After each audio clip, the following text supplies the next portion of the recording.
출애굽부터 광야 40년 동안 이스라엘 백성들을 이끌었던 지도자 모세는 가나안 땅 입성을 앞두고 죽게 됩니다.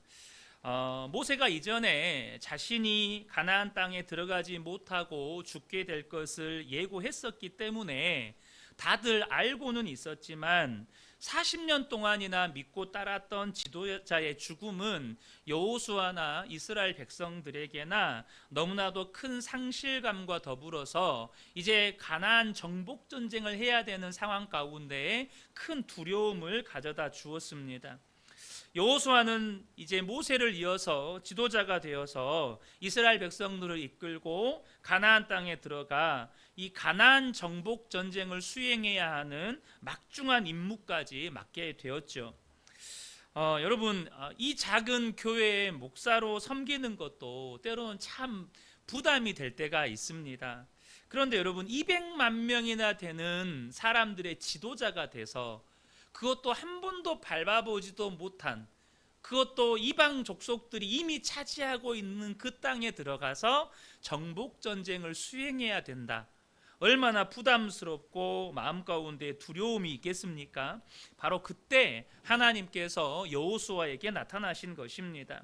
하나님은 이 가나안 땅 입성과 점령이라는 막중한 사명 앞에서 두려움과 큰 부담감을 느끼고 있는 여호수아에게 먼저 이 가나안 땅의 약속을 확인시켜 주시고 어떻게 하면 이 땅을 점령할 수 있는지 원칙들을 제시해 주십니다. 이 가나안 땅은 하나님께서 이스라엘 백성들의 이 조상들과 약속을 통해서 이미 그들에게 주시기로 약속한 땅입니다. 그 말은 여러분, 이 가나안 땅 정복은 단순히 이스라엘 백성들이 거주할 땅을 차지하는 일이 아니고 하나님께서 아브라함과 이삭과 야곱에게 맺은 약속이 성취되는 사건이라는 뜻이에요.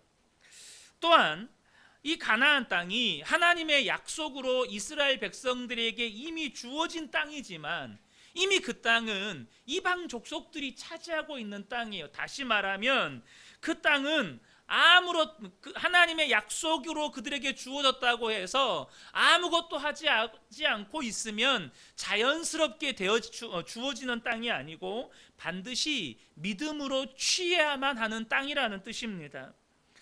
하나님은 예수를 믿는 저와 여러분에게도 많은 은혜와 축복을 약속해 주셨습니다. 아마 우리 성도님들 개인이나 혹은 각 가정을 향한 약속의 말씀들을 받으셨고 또 그 말씀을 붙들고 기도하고 계시는 분들이 분명히 계실 것입니다.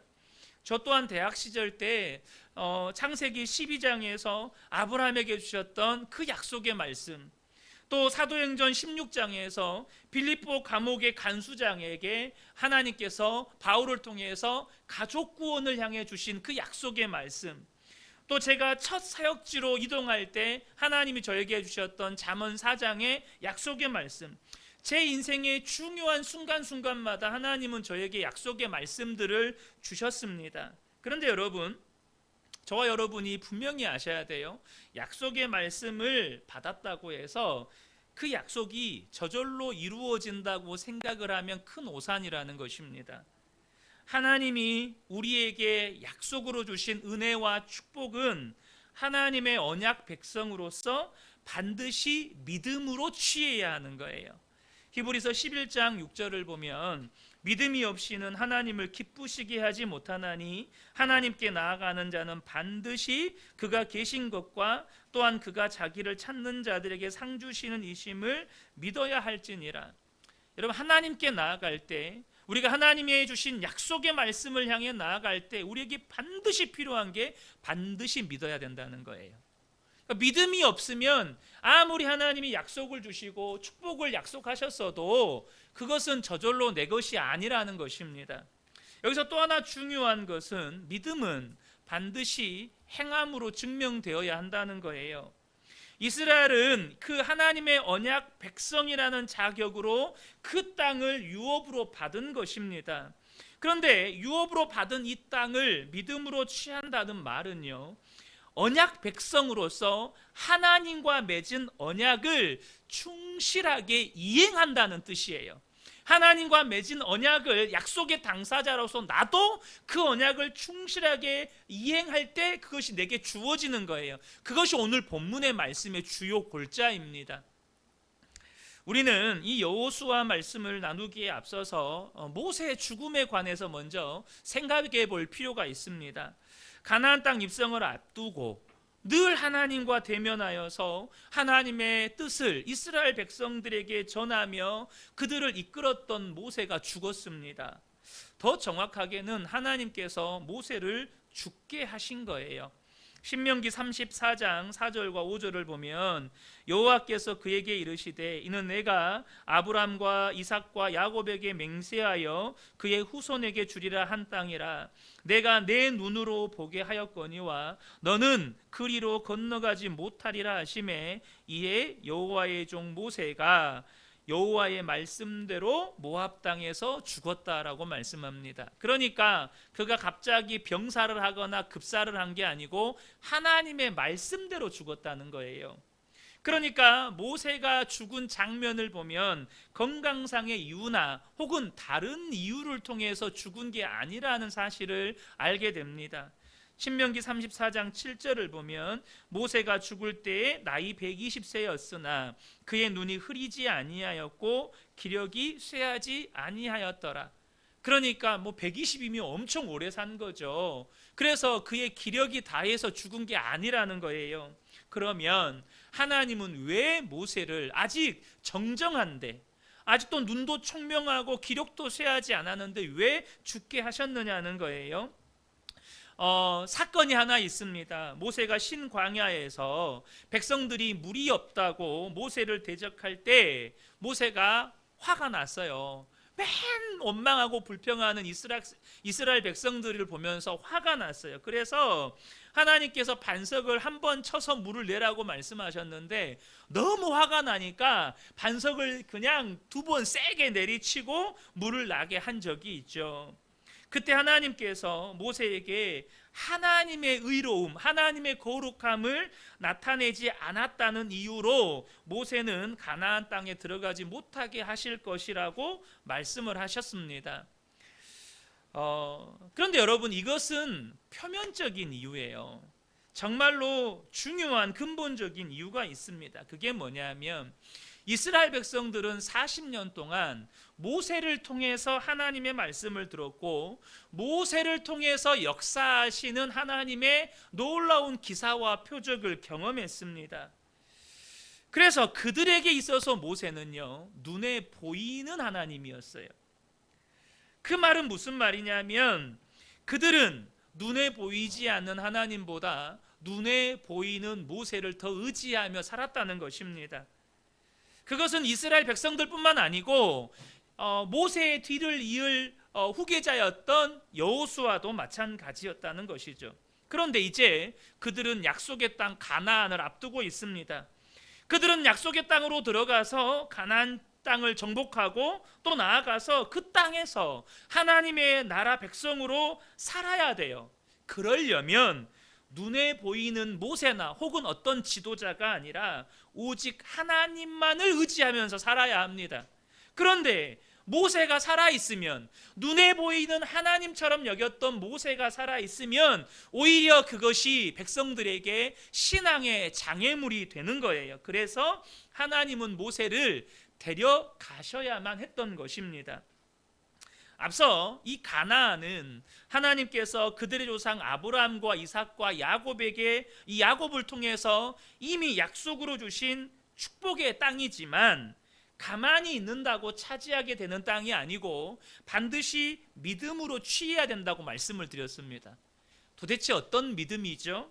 바로 눈에 보이는 모세가 아니라, 눈에 보이는 상황이나 어떤 형편이나 처지가 아니라 눈에 보이지 않은 하나님을 그들의 왕으로 인정하고 오직 하나님만을 의지하는 믿음인 것입니다. 많은 성도들이 하나님의 말씀을 통해서 약속을 받았다고 이야기를 해요. 자신의 꿈과 비전을 약속으로 받았다, 혹은 자신의 가정 구원을 약속으로 받았다, 혹은 하나님께서 이러한 축복을 나에게 약속해 주셨다, 그런 말씀들을 합니다.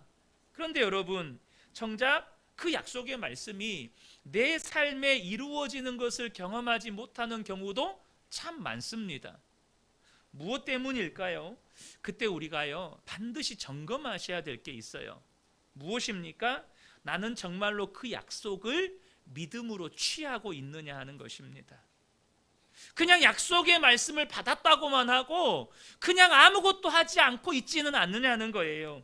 오직 하나님만을 나의 왕으로 인정하고, 눈에 보이는 사람이나 환경이 아니라 눈에 보이지 않지만 하나님께서 그 약속의 말씀을 내 삶 가운데 이루실 것이라고 믿고 그 약속의 말씀을 붙잡고 하나님 앞에 정말로 믿음으로 기도하면서 살아가고 있느냐 하는 것입니다. 말씀이 내게 주어졌는데 한 1년, 2년 지나니까 안 이루어지네. 이젠 기도도 않고 그냥 또 사는 거죠. 그래서 여러분, 하나님께서 예수를 믿는 우리에게 반드시 시키는 믿음의 훈련이 있습니다. 그게 뭐냐면 하나님만 의지하게 하는 훈련입니다.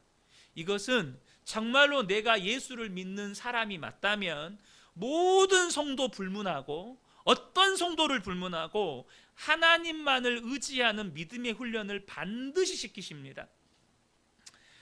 제가 예전에도 한번 드렸던 이야기인데요, 제가 처음으로 전도사 생활을 막 시작할 때 뭘 알겠어요? 아는 게 없죠.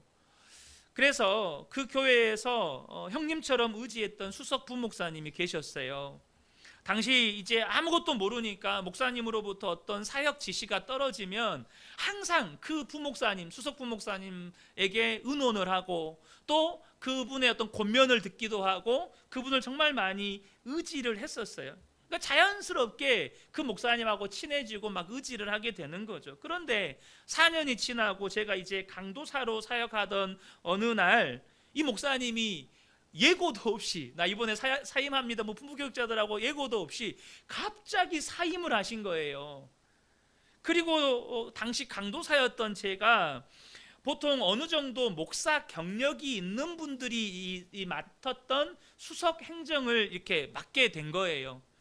그러니까 이제 목사님이 어떤 사역 지시가 떨어지면 다른 이제 부교육자들과 이렇게 상의를 하면서 제가 그 사역을 전체적으로 이끌어야 하는 것이었습니다.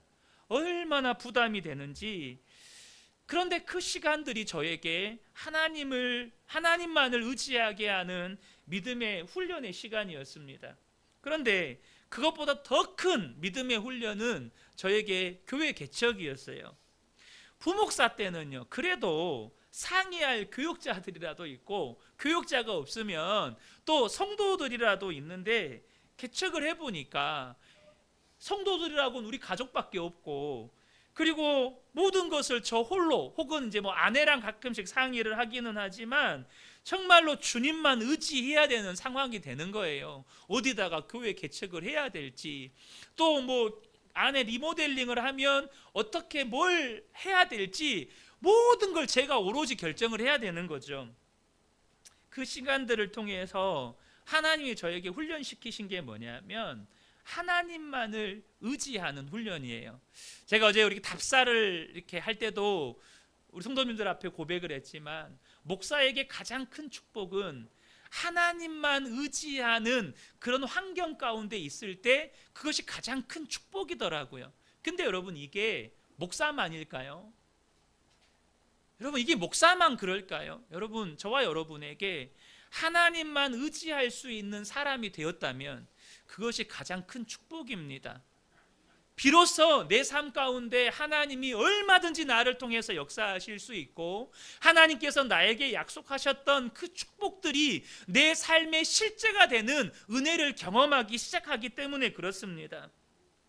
지금 하나님은 여호수아도 이스라엘 백성들도 더 이상 모세가 아니라 모세가 그러했던 것처럼 하나님만 바라보고 하나님의 신실하심을 믿고 오직 하나님만 의지하게 하시는 거예요.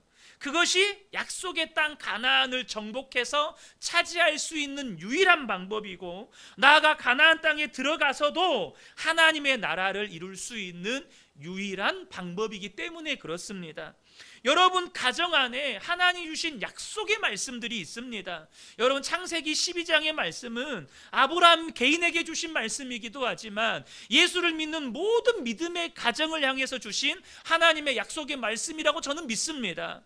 여러분 빌립보서 16장에서 주 예수를 믿으라 그리하면 너와 내 집이 구원을 얻으리라, 이 약속의 말씀은 예수를 믿는 모든 가정들에게 하나님이 주신 약속의 말씀이라고 믿습니다. 그런데 여러분 그 약속의 말씀이 이미 내게 주어졌다 할지라도 믿음으로 취해야 하는 것입니다. 오직 하나님만을 나의 왕으로 인정하고 그 하나님만을 바라보고 하나님만을 의지하는 믿음으로 그 약속을 내게 주신 것으로 취하는 것이에요. 여호수아도 이스라엘 백성들도 모세가 없는 이스라엘 물론 생각해 봤겠죠. 그러나 여러분 아직 모세가 정정하잖아요. 아직 정정하니까 한참 후의 일이라고 생각했던 것 같아요. 또 모세가 자신의 죽음을 백성들에게 신명기서에서 예고를 했다 하지만 이스라엘 백성들은 지난 40년 동안 모세가 자신들을 이끌어왔던 게 너무 편해요.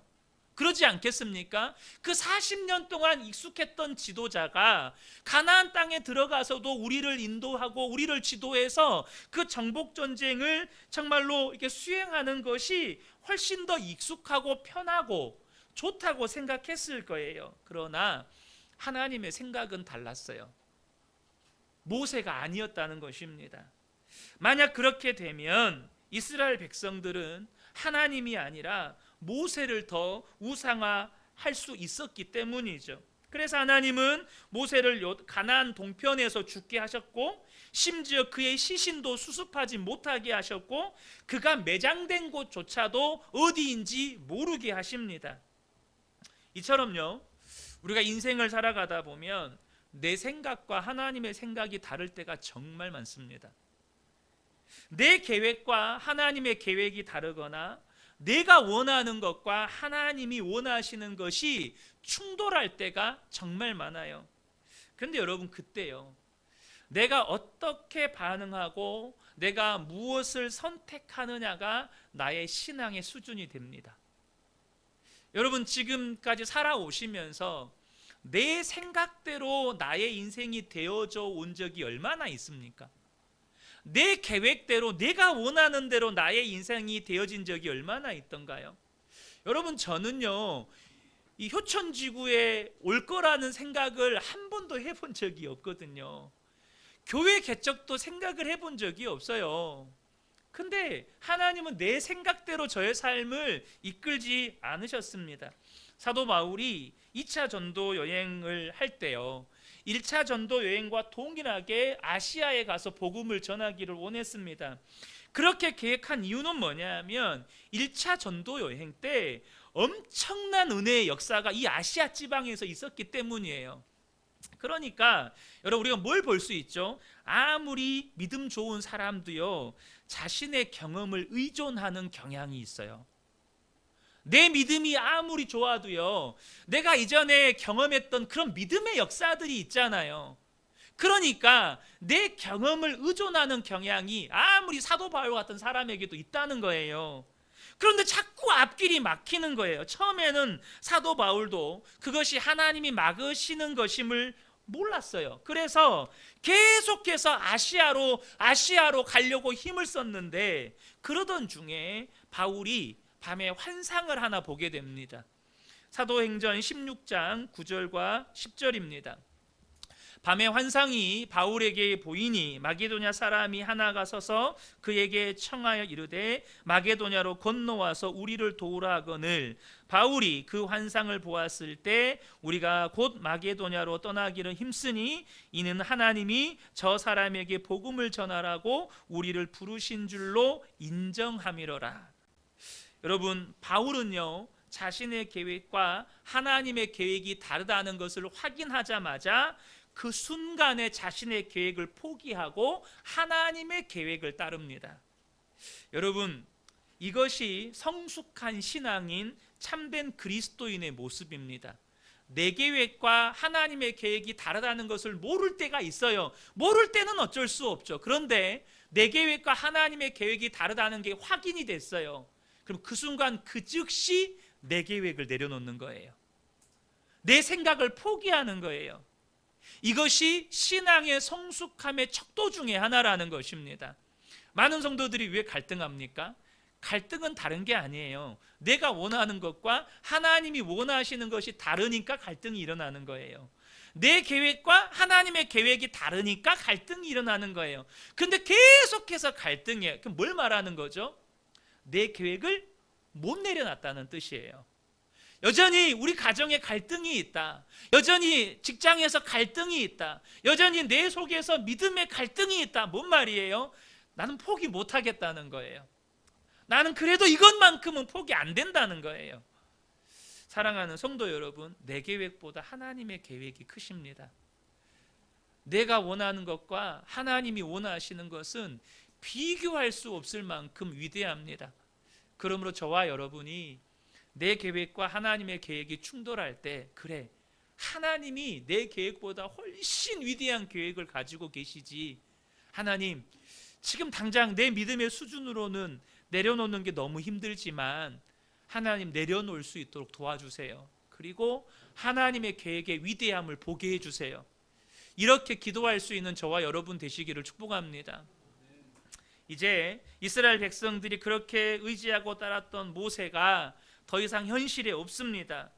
모세가 없을 때 나타나는 그들의 태도와 반응 또한 그들의 신앙의 수준이죠. 그런 말이 있습니다. 남자는 군대를 가봐야 그 신앙의 수준을 알 수 있고 여자는 결혼을 해봐야 그 신앙의 수준을 알 수 있다. 그런데 제가 많이 살아본 건 아니지만 군대를 갔다 온 것보다 더 힘든 것도 많더라고요. 그러잖아요. 군대 다녀온 것보다 더 힘든 것도 우리 인생 가운데 정말 많더라고요.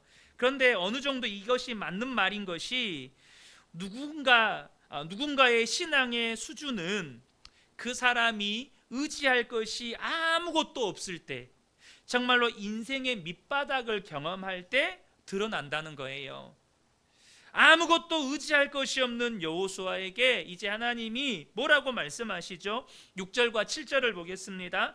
강하고 담대하라. 너는 내가 그들의 조상에게 맹세하여 그들에게 주리라 한 땅을 이 백성에게 차지하게 하리라. 오직 강하고 극히 담대하여. 주님의 말씀은 강하고 담대하라는 것입니다. 그동안 그들을 이끌었던 모세도 없는데 지금 어떻게 이 백성을 이끌어야 할지 걱정과 근심은 한가득인데 하나님이 하시는 말씀은 강하고 담대하라는 것입니다. 여기서 먼저 또 한 가지 생각해 볼 것은요, 우리의 삶에 언제 두려움과 염려가 찾아오느냐는 거예요. 도대체 언제 내 마음을 두려움과 염려가 사로잡느냐는 것입니다. 그것은 하나님과 하나님의 약속을 잊어버리고 자신 앞에 있는 문제나 형편을 지나치게 과대평가할 때입니다. 하나님도 잊어버리고 하나님의 약속의 말씀도 잊어버리고 내 눈앞에 놓인 문제를 과대평가하게 되면 내 마음이 두려움과 염려가 사로잡기 시작해요. 그리고 그 자신의 평가를 기정사실화해 버리면 이 두려움과 염려는 극대화됩니다.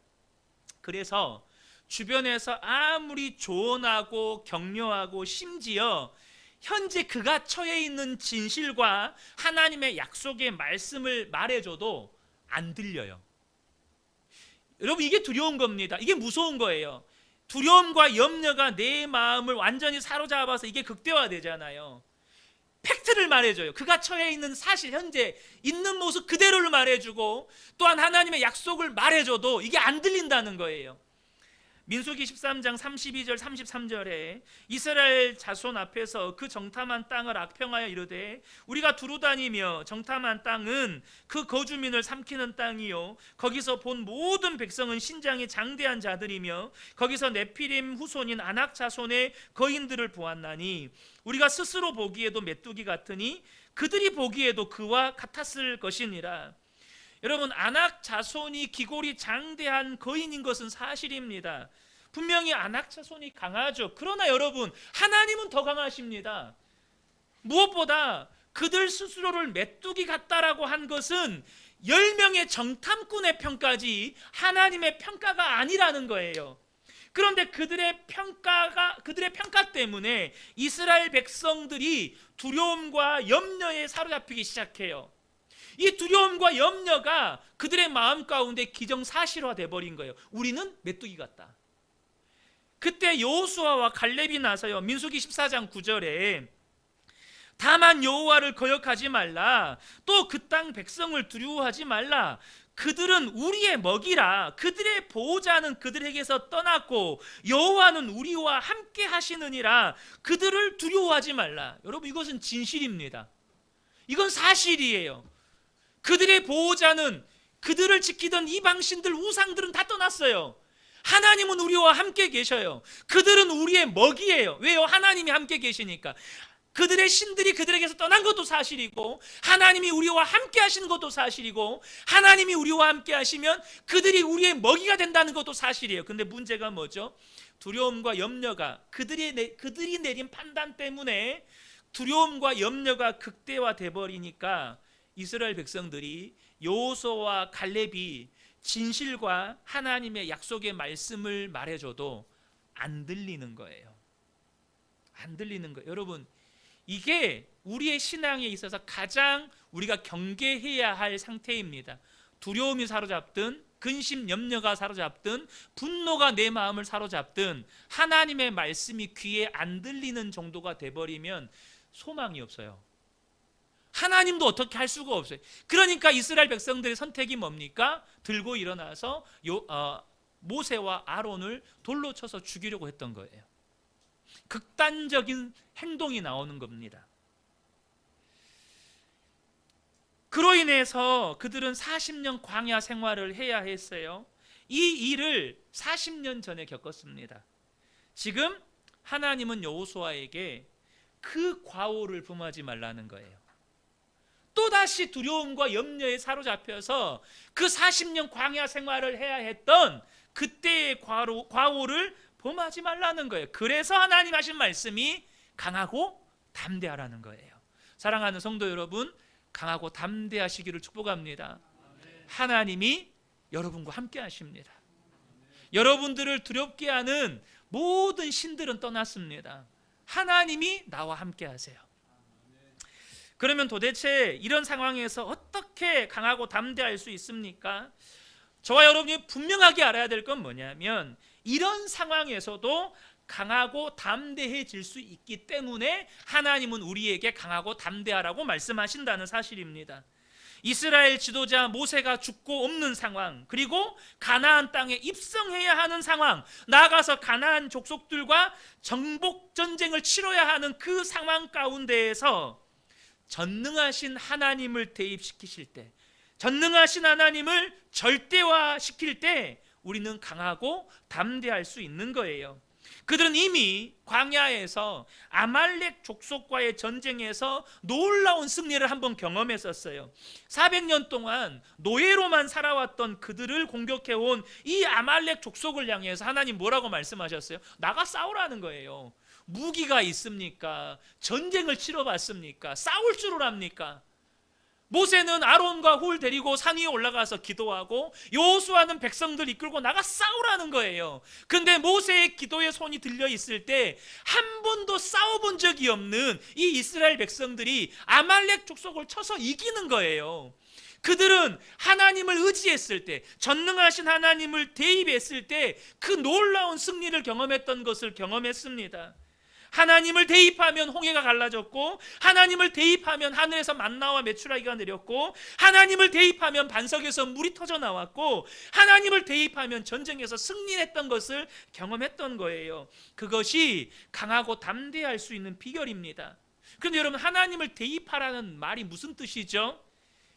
내가 처한 처지나 형편이나 문제에다가 시선을 두지 말고 하나님께 시선을 두라는 뜻입니다. 우리의 실수는 뭐죠? 우리의 시선이 끊임없이 문제에 집중하는 거예요. 기도를 해도 문제만 묵상하고 기도를 하는 거예요. 그러니까 기도를 하면 할수록 어떻게 돼요? 기도를 해도 문제를 묵상하니까 결과는 근심과 염려예요. 기도를 하면서 시선을 하나님께 두고 약속의 말씀에 두고 하나님께서 주신 그 약속의 말씀을 붙잡고 기도하는 거예요. 또 하나 중요한 것이 있어요. 그 강하고 담대함으로 뭘 해야 하느냐는 것입니다. 보통 사람들은 강하고 담대함으로 나가서 적들과 싸워야 한다고 생각을 해요. 물론 그것이 하나님의 말씀이라면 그렇게 해야죠. 그런데 오늘 본문에 여호수아에게 강하고 담대하라고 말씀하신 후에 하나님이 여호수아에게 뭘 말씀하시죠? 다른 거 말씀 안 하세요. 오직 하나님의 말씀에 순종만 하라는 거예요. 그것이 7절과 8절입니다. 나의 종 모세가 내게 명령한 그 율법을 다 지켜 행하고 우로나 좌로나 치우치지 말라. 그리하면 어디로 가든지 형통하리니 이 율법책을 내 입에서 떠나지 말게 하여 주야로 그것을 묵상하여 그 안에 기록된 대로 다 지켜 행하라. 그리하면 내 길이 평탄하게 될 것이며 내가 형통하리라. 여러분, 하나님의 말씀에 순종하는 것은 이스라엘 백성들이 가나안 땅에 들어가 정착하면서 살아갈 때 그들의 삶의 지표이기도 하지만 무엇보다 이스라엘 백성들이 가나안 땅을 정복하는 데 필요한 유일한 조건이기 때문에 그래요. 그 유일한 조건이 뭐예요? 믿음입니다. 믿음.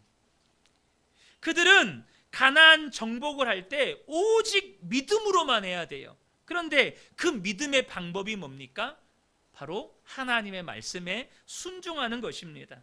그러니까 이후로 가나안 땅에 들어가는 이 첫 단계인 요단강을 건널 때부터 하나님은 오직 순종이라는 방법을 통해서 요단강을 건너게 하십니다. 어떻게 하시죠? 홍해를 건널 때처럼 홍해를 갈라놓고 건너게 하시는 게 아니라 도도히 흐르고 있는, 범람할 것처럼 흐르고 있는 이 요단강에 믿음으로 발을 내디드라는 거예요. 순종하라는 거예요. 그리고 요단강을 건넜어요. 건넌 다음에 또 주님이 하시는 말씀은 뭐냐면 이미 그들 앞에는 여리고성이 있고 뒤에는 강물이 흘러서 돌아갈 길이 끊겨 있는데 할례를 행하라는 거예요. 할례는요, 남자를 무방비 상태로 만들어버리는 일입니다. 이 일은 그들이 하나님이 우리를 지켜주실 것이다, 이 믿음이 없으면 절대 순종 못해요. 근데 그들이 어떻게 합니까? 또 순종합니다. 여리고성을 정복할 때도 마찬가지예요. 도무지 말도 안 되는 명령을 하세요. 하루에 한 바퀴씩 돌라는 거예요. 7째 날에는 6바퀴 돌라는 거예요. 그리고 나팔이 울리면 함성을 지르라는 거예요. 도대체 이런 전쟁 전략이 어디 있습니까? 저는 인류 역사 속에서 이렇게 전쟁을 해봤다는 기록을 본 적이 없어요. 도대체 무엇을 말씀하시는 것입니까? 오직 가나안 정복은 하나님의 말씀에 순종할 때 승리할 수 있다는 거예요. 방금 앞에서 나열했던 이 이스라엘 백성들의 순종의 사건들을 보면 여러분, 순종하는데 왜 강하고 담대함이 필요한지를 알 수 있습니다. 여러분, 말씀에 순종하는 일만큼 담대함이 필요한 일이 없어요. 무슨 말이냐면 말씀에 순종하는 일은 상식 밖의 일이 정말 많습니다. 범람할 듯 흐르는 그 강물에 아무 대책도 없이 들어가라. 앞뒤가 막혀 있는 허허 벌판에서 적들은 이미 저 여리고성 안에 적들이 있는데 그 앞뒤가 막혀 있는 허허 벌판에서 할례를 행해라. 여러분, 하나님의 말씀에 순종하는 일은요, 정말로 상식 밖의 일이 정말 많습니다. 정말 하나님 이래도 용서해야 합니까? 하나님 제가 이래도 감사해야 합니까? 하나님 내가 이래도 그것에 순종해야 되는 겁니까? 이런 일이 정말 많아요. 여러분, 하나님의 말씀에 순종하는 일만큼 담대함이 필요한 일이 없어요. 그래서 하나님께서 여호수아에게 강하고 담대하라고 말씀하시는 것입니다. 모든 문제에 전능하신 하나님을 대입시키고 그 하나님을 믿고 강하고 담대함으로 하나님의 말씀에, 상식 밖의 하나님의 말씀에 내 삶을 던지는 것입니다. 그때 비로소 하나님이 내게 약속하신 은혜와 축복이 내 삶에 임하는 것입니다. 그러므로 사랑하는 성도 여러분, 이제부터 왜 하나님은 나에게 축복을 주시지 않을까? 왜 하나님은 나에게 약속을 해주시고도 이루어 주시지 않은 것일까? 왜 하나님 내가 그렇게 기도하고 있는데 이렇게 응답이 더딘 것일까? 그렇게 탄식하거나 불평하기보다 나는 정말로 어떤 처지와 형편 가운데에서도 내가 예수님을 바라보고 있고 그 하나님을 믿는, 그 주님을 믿는 믿음 때문에 정말 도저히 내 상식밖에, 내 상식의 수준에서 허용이 안 되는 하나님의 말씀이라도 나는 순종하고 있는가, 이걸 먼저 돌아보셔야 한다는 거예요. 여러분, 온전한 순종이 회복될 때 우리에게 약속하신 은혜와 축복이 임하게 되는 것입니다. 사랑하는 성도 여러분, 저는 우리 그은혜교회 모든 성도님들의 삶에 하나님의 약속된 축복이 임하기를 간절히 소원합니다. 그러려면 믿음이 먼저 회복되셔야 돼요. 어떤 하나님의 말씀도, 어떤 상식 밖의 하나님의 말씀이라도 주님, 내가 이 요단강에다가 던지면 나 죽을 것 같은데 그래도 하나님 말씀 믿고 나 던져보겠습니다. 그래도 하나님 말씀에 의지해서 내가 깊은 데다 던져보겠습니다. 그래도 주님 말씀 의지해서 이 풍랑이 이는 호수 위에 내 몸 던져보겠습니다. 여러분, 그 믿음이 회복되어야 진짜 약속의 말씀의 축복이 내 삶에 임하는 거예요. 오늘도 함께 예배드린 우리 모든 성도님들이 삶의 현장에서 약속된 축복을 누리시는 복된 성도님들 되시기를 예수님의 이름으로 축복합니다.